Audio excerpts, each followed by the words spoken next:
for everybody this year, I think this has been an unprecedented year of challenges for businesses, and that has certainly been the case for our new business as well. One of the premises of green building is to try to think in a very smart ways about how you can get more out of less. And isn't that interesting that we're in a time where critical thinking, pragmatic approaches is really key to sustainability in this marketplace. So we've been putting that to the test here ourselves this year. I think, you know, the lesson that it's taught me is you come in and when you start a business you have one set of assumptions. You constantly need to be open to changing or adjusting that strategy based on what the marketplace is telling you, and learning from your customers.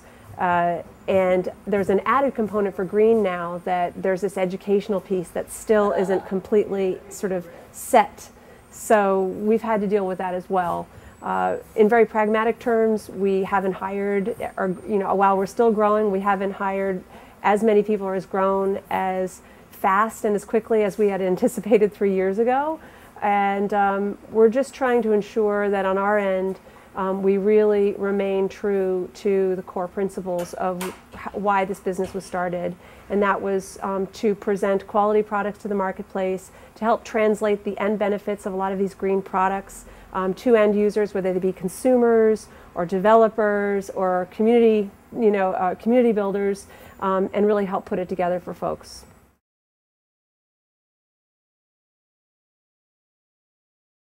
I think every day it's challenging, not only individually as a team, to keep people motivated, because many of the assumptions that we all have for how business works have been challenged. One thing that is unique, I think, here at Green Depot is we have a very unique business model and a very, very timely mission, and that is tied to sustainability and green building and local solutions. So one driving factor, I think, that keeps people here, and this has been a really tough place to grow, is been that there is a mission that really links us all together. I think that in tough times and challenging times, there's always going to be ebbs and flows in business, and there are going to be people that stay and people that go. The key thing is to ask yourself every day, what's our mission as a company? How does that relate to what's occurring in our business right now, and how can we work together to support one another to get to the next place? Let's be creative together about, really putting together all of the key learning that we have so that we can stay viable and in front of the mark. And certainly I think, humor goes so far. Sense of humor. I think what's different about this business is when it began, I thought, oh, this is a smart solution that can be good for people and it can also be good business. But certainly when I began the business, I wasn't as emotionally vested as I am now. What motivates me is if we can make a difference and have an impact. I believe that people vote every day with their dollar. And even if we could get a percentage of the population to start understanding, new alternatives to the way they consume, and that will actually serve them better, the aggregate impact of that could really make a difference. So whenever I get down and exhausted and sometimes question myself, the great news is that I have a fantastic staff. They're as vested in this mission as I am, and they have helped me so many times to say, hey, let's pick up, it's another day, let's look at it another way. That's why it's so important to have a team of people that are willing to show up, quite frankly. And it's great to be involved in a business that I think hopefully says something about what business can be in this age, and that, this notion of siloing our lives. We make money over here, we live our lives over there. We have to think about how we're all connected, and how that impacts us, our world, our economic viability, so that the world can add up to something that's going to be positive for our kids.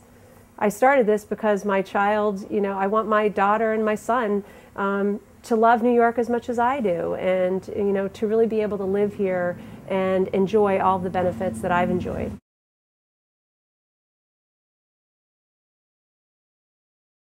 A passion is something I always look for. I think, pragmatically, when you're looking for folks for your business, you really have to have a clear vision for what skill set that you require and what role they're going to play in your business operationally, and you need to hire for that.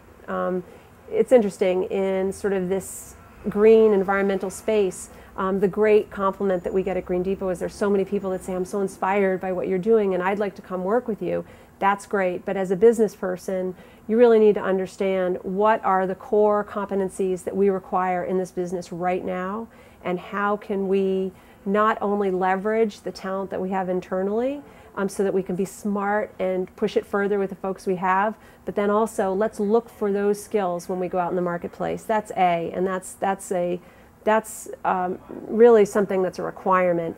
And then beyond that, I think the thing that separates folks is someone that comes as an active thinker, who wants to be actively engaged in sort of bringing new concepts or new ideas to the business, has a passion, and certainly has a pride and a sense of ownership in their own performance, not only personally, but how they're going to work with a group.